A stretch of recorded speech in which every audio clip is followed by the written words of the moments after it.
The studio lights blazed down on the live television set as millions of viewers watched from their homes. The host's voice echoed through the soundstage. And now, our mystery guest will reveal their decision. The camera panned across the audience, their faces filled with anticipation. On stage, a nervous young man in an expensive suit shifted uncomfortably, sweat beading on his forehead despite the air conditioning. He had no idea that the woman behind the glittering curtain was about to deliver the most devastating rejection of his life, live on national television. What he didn't know was that this moment had been 5 years in the making, and the person about to destroy his world was someone he thought he'd never see again. I'd love to know which corner of the globe you're watching from. And if this story speaks to you, make sure to subscribe. Tomorrow's video is one you absolutely can't miss. It all started on a cold Tuesday morning in February 2019, in the cramped break room of Henderson & Associates, a mid-tier accounting firm in downtown Chicago. The fluorescent lights flickered overhead as employees shuffled around the ancient coffee machine, trying to caffeinate themselves into consciousness. Among them was Maya Chen, a 24-year-old junior accountant who had been working at the firm for 8 months. Maya wasn't what most people would call conventionally attractive. She was about 30 pounds overweight, wore thick-rimmed glasses that constantly slipped down her nose, and had a habit of hiding behind oversized sweaters that did nothing to flatter her figure. Her dark hair was always pulled back in a messy bun, and she rarely wore makeup beyond a swipe of lip balm. But what Maya lacked in conventional beauty, she made up for in intelligence and kindness. She had graduated summa cum laude from Northwestern with a degree in accounting and finance, and despite her quiet demeanor, she had a sharp wit that could make her colleagues laugh during their most stressful deadlines. That particular morning, Maya was pouring herself a second cup of coffee when she overheard a conversation that would change her life forever. Standing near the water cooler were 3 of her male colleagues: Derek Martinez, the office heartthrob who worked in corporate finance; Jake Thompson, a cocky sales associate who thought he was God's gift to women; and Brandon Walsh, the senior accountant who had been Maya's supervisor for the past few months. So Brandon, Derek was saying with a smirk, "I heard through the grapevine that Maya from accounting has been asking about you. Word is she's got a pretty serious crush." Maya's hand froze halfway to her mouth, the coffee cup suspended in mid-air. She pressed herself closer to the wall, hoping they wouldn't notice her presence. Brandon let out a loud, cruel laugh that made Maya's stomach drop. "Maya Chen, are you kidding me? That girl?" He shook his head vigorously. "Dude, I wouldn't touch her with a 10-foot pole. Have you seen her? She's built like a linebacker and dresses like she shops at the Salvation Army. And those glasses? Jesus Christ, she looks like she belongs in a library basement somewhere, not in a relationship with someone like me." Jake chimed in, equally harsh. "Yeah, man, I don't know what she was thinking. I mean, you're way out of her league. She's probably never even been on a real date." "Exactly," Brandon continued, his voice dripping with disdain. "I have standards, you know? I date women who take care of themselves, who know how to dress, who actually look good on my arm when I take them out. Maya's she's not even in the same category as the women I usually date. She's too ugly for me, plain and simple. I mean, what would my friends think if they saw me with her? What would my family think? I'd be embarrassed to be seen in public with someone who looks like that." The words hit Maya like a physical blow. She felt her face burning with shame and humiliation as the cruel laughter continued. Her hands began to shake, and she had to set down her coffee cup to keep from dropping it. "Plus," Brandon added, warming to his theme, "she's got 0 personality. She just sits there all day, barely says 2 words to anyone. At least if she was funny or interesting, maybe that would make up for the looks thing. But she's just boring. Completely forgettable." Derek nodded in agreement. "Yeah, I've never heard her say anything that wasn't work-related. She's like a robot or something." "A really unattractive robot," Jake added, and all 3 men burst into laughter again. Maya felt tears welling up in her eyes, but she forced herself to stay silent and motionless. She couldn't let them know she had heard every devastating word. "I just don't understand why she thought she had a chance," Brandon continued. "I mean, look at the women I've dated. Jennifer from marketing. She's a former college cheerleader. Sarah from the law firm upstairs. She could be a model. And then there's Maya, thinking she belongs in the same conversation? It's almost sad, really. Someone should probably tell her to lower her expectations. Way lower. Maybe she needs to hit the gym about 50 times before she starts thinking about dating, Jake suggested, causing another round of laughter. 50 times. Try 500, Brandon replied, and maybe a complete makeover. And a personality transplant. And even then, I still wouldn't be interested. Some people just aren't cut out for dating. You know, they should focus on their careers or their cats or whatever. Maya's heart was pounding so hard she was sure they could hear it. She had indeed been harboring feelings for Brandon for months. He was handsome, successful, and she had thought he was kind based on their professional interactions. She had even been planning to ask him out after the upcoming company party, thinking she had detected some mutual interest during their recent project collaborations. The conversation was mercifully interrupted by the arrival of their supervisor, who called the men back to work. Maya waited until they were gone before allowing herself to breathe again. She looked at her reflection in the break room's small mirror and saw exactly what Brandon had described: an overweight, poorly dressed, forgettable woman with no remarkable features. That night, Maya went home to her small studio apartment and cried harder than she had since high school. She looked at herself in her bathroom mirror and saw everything Brandon had pointed out: the extra weight she had gained since college, the unflattering clothes she wore because they were comfortable and professional, the complete lack of makeup or styling that made her blend into the background of every room she entered. But as the tears dried, something else began to grow inside Maya's chest. It wasn't just hurt, it was anger. A burning, consuming anger that these men felt entitled to judge her so harshly, to dismiss her as a human being worthy of love and respect based solely on her appearance. Brandon didn't even know her. He had never tried to get to know her personality, her dreams, her sense of humor, her intelligence. He had reduced her to nothing more than a physical form that didn't meet his standards. Belle. The next morning, Maya called in sick to work. She couldn't see Brandon's face, knowing what he really thought of her. Instead, she spent the day researching. She looked up personal trainers, nutritionists, and style consultants. She researched modeling agencies and acting classes. She read about people who had completely transformed their lives and their appearances. By the end of the day, Maya had made a decision that would change everything. She wasn't going to let Brandon Walsh's cruel words define her. She was going to transform herself, not for him, not for anyone else, but for herself. And someday, when she was everything he claimed she could never be, she would make sure he knew exactly what he had lost. The next week, Maya put in her 2 weeks' notice at Henderson and Associates. She told her supervisor she was pursuing other opportunities, but she didn't mention that those opportunities involved completely reinventing herself from the ground up.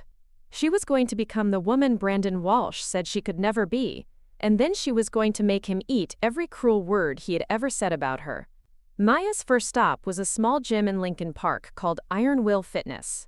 The owner, a former Marine named Coach Patricia Rodriguez, took one look at Maya and saw something most people missed: raw determination burning behind those thick glasses.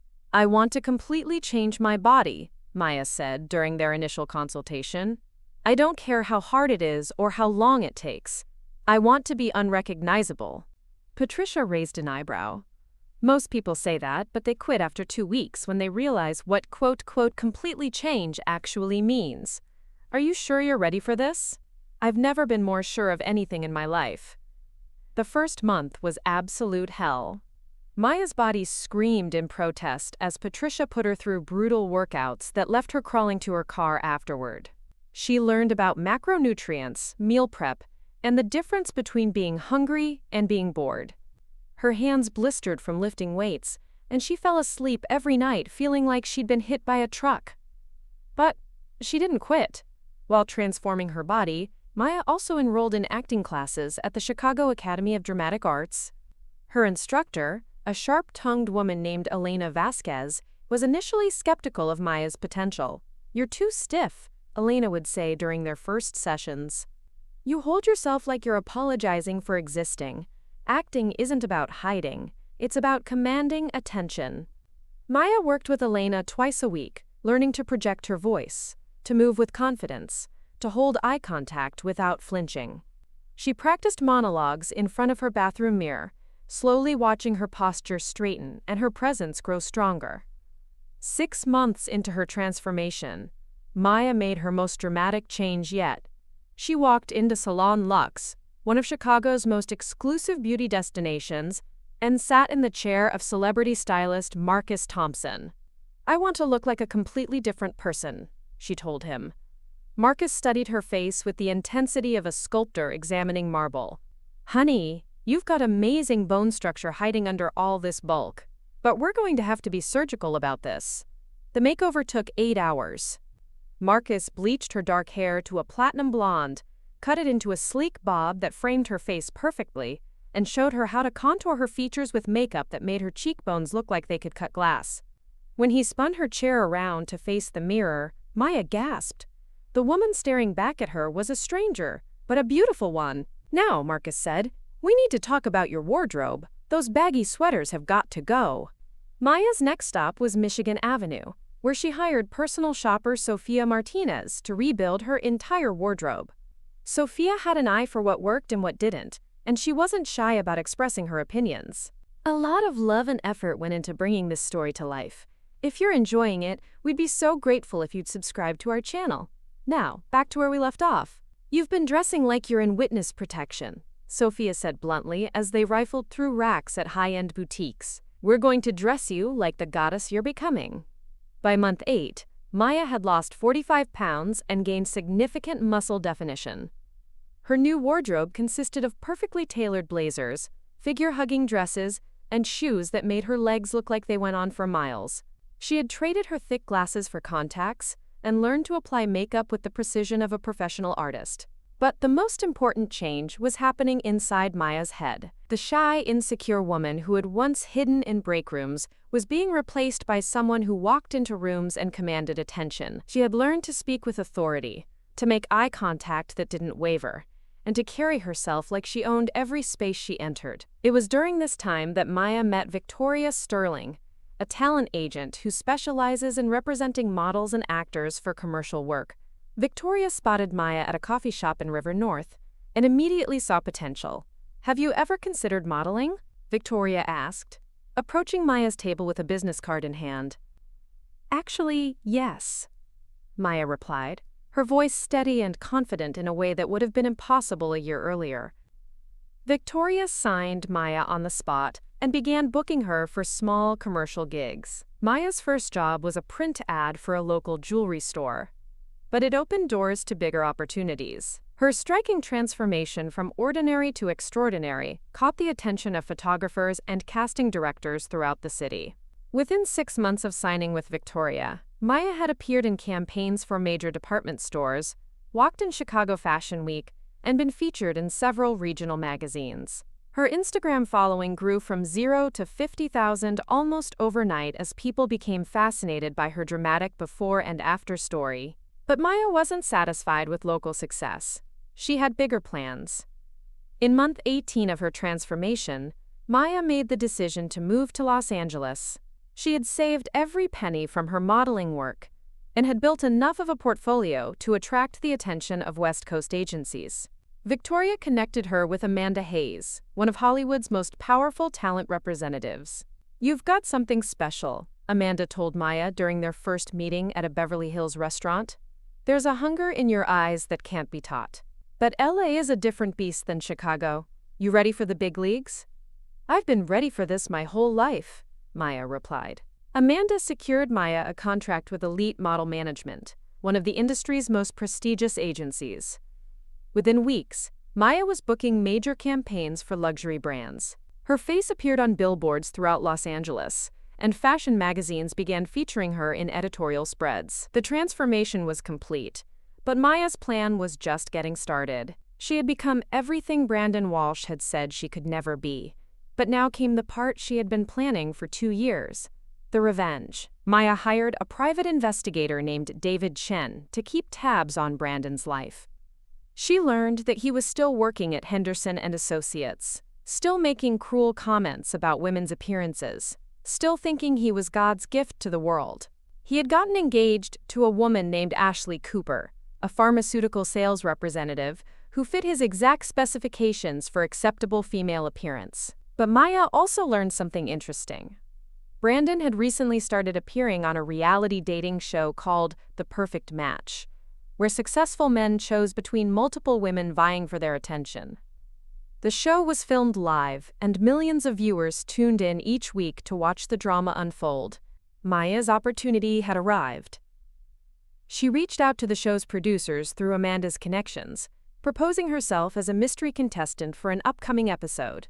The producers were intrigued by her story and her striking appearance. They agreed to feature her as a special guest who would get to choose between multiple male contestants, including Brandon Walsh, who had been selected as one of the show's featured bachelors.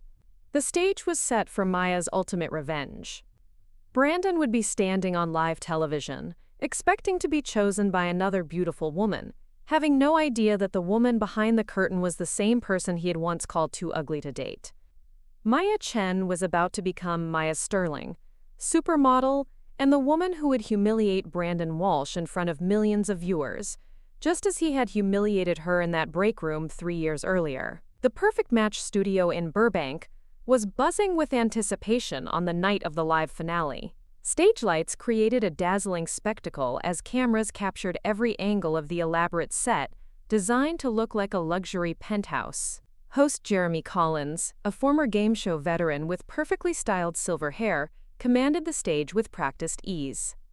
"Ladies and gentlemen," Jeremy announced to the live audience and millions of viewers watching at home, "tonight we have something truly special. Our mystery woman has traveled from around the world to be here, and she gets to choose from our 3 most eligible bachelors. The twist?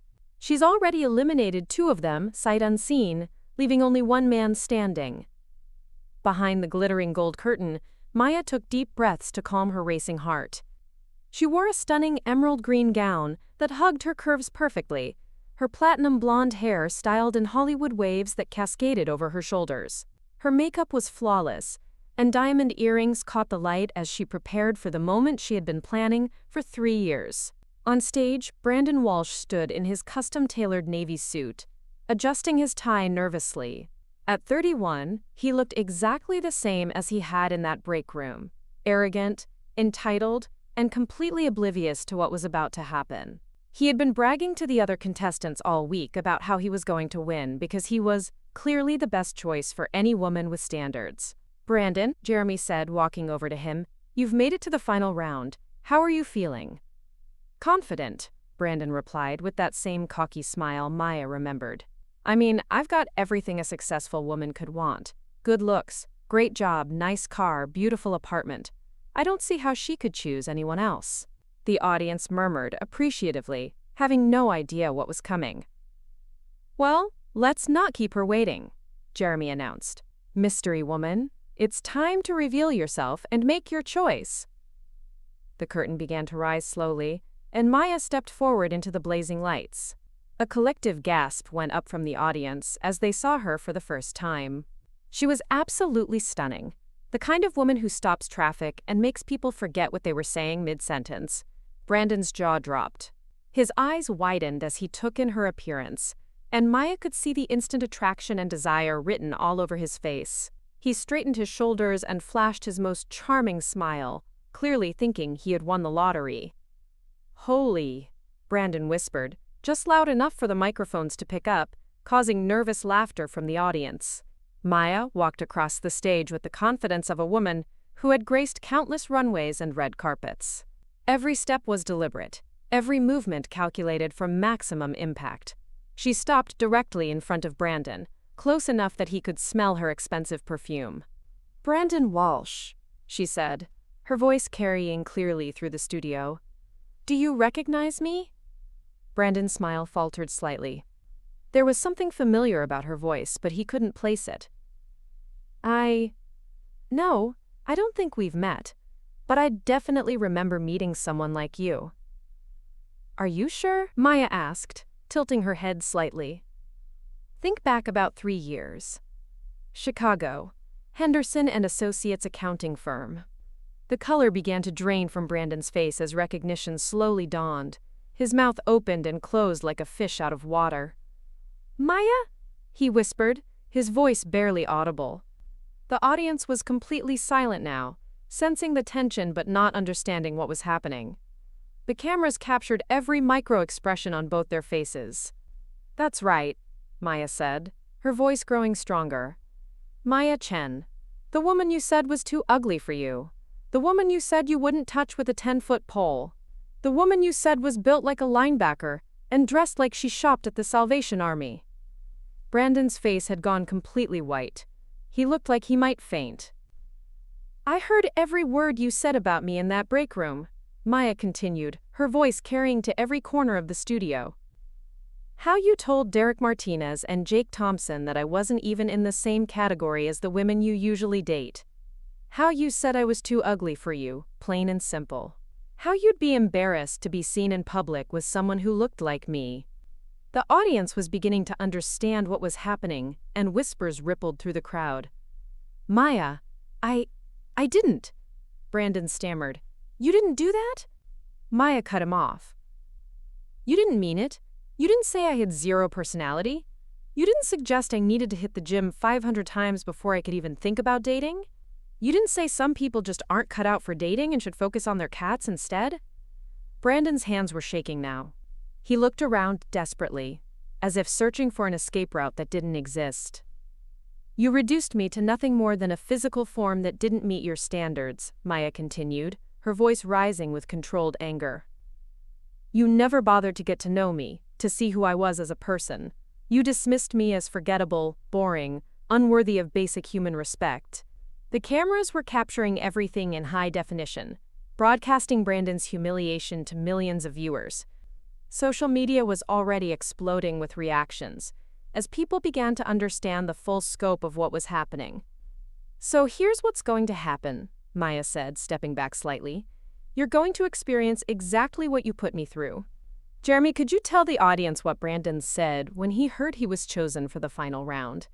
Jeremy, who had been briefed on the situation beforehand, stepped forward with his microphone. "Brandon told our producers, and I quote, 'Of course she chose me. Look at me. I'm obviously the best choice. What woman wouldn't want this?'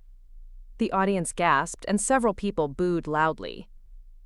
"Brandon Walsh," Maya said, her voice now carrying the authority of someone who had conquered her fears and rebuilt herself from the ground up. "You said I wasn't good enough for you. You said I was too ugly, too boring, too forgettable. Well, guess what? Now I'm everything you said I could never be, and you're still the same cruel, shallow person you always were." She paused, letting the moment build. "So here's my choice," Maya announced, her voice ringing clear and strong. "I reject you. Not because of how you look, but because of who you are. You're too ugly for me, Brandon. Not on the outside, but on the inside, where it actually matters." The studio erupted. The audience jumped to their feet, cheering and applauding wildly. Camera phones were out everywhere, capturing the moment that would be replayed millions of times across every social media platform. Brandon stood frozen, completely destroyed. His face was red with humiliation, and tears were actually forming in his eyes. He had been rejected on live television in front of millions of people, and everyone now knew exactly what kind of person he really was. "Maya Chen, everyone!" Jeremy announced over the thunderous applause. "Now that's what I call justice." As Maya walked off the stage, her head held high and her confidence radiating from every pore, she felt a weight lift from her shoulders that she had been carrying for 3 years. She had not only transformed her body and her career, she had transformed herself into someone who would never again allow anyone to make her feel small or unworthy. The video of Brandon's rejection went viral within hours. #MayaCanRevenge trended worldwide for days. Brandon became an internet meme, and his cruel words were quoted in articles about bullying and body shaming. He was eventually fired from Henderson and Associates when the negative publicity became too much for the firm to handle. Maya, meanwhile, received hundreds of modeling offers and became a spokesperson for body positivity and self-transformation. She used her newfound platform to help other people who had been bullied or made to feel inadequate, showing them that they had the power to change their lives if they were willing to do the work. The scared, insecure woman who had once hidden in break rooms was gone forever. In her place stood Maya Sterling, supermodel, entrepreneur, and the woman who had proven that the best revenge is living well, and sometimes serving it ice cold on live television. Looking for more? We've got two amazing stories ready for you right on screen. If this one touched you, these are absolutely worth your time.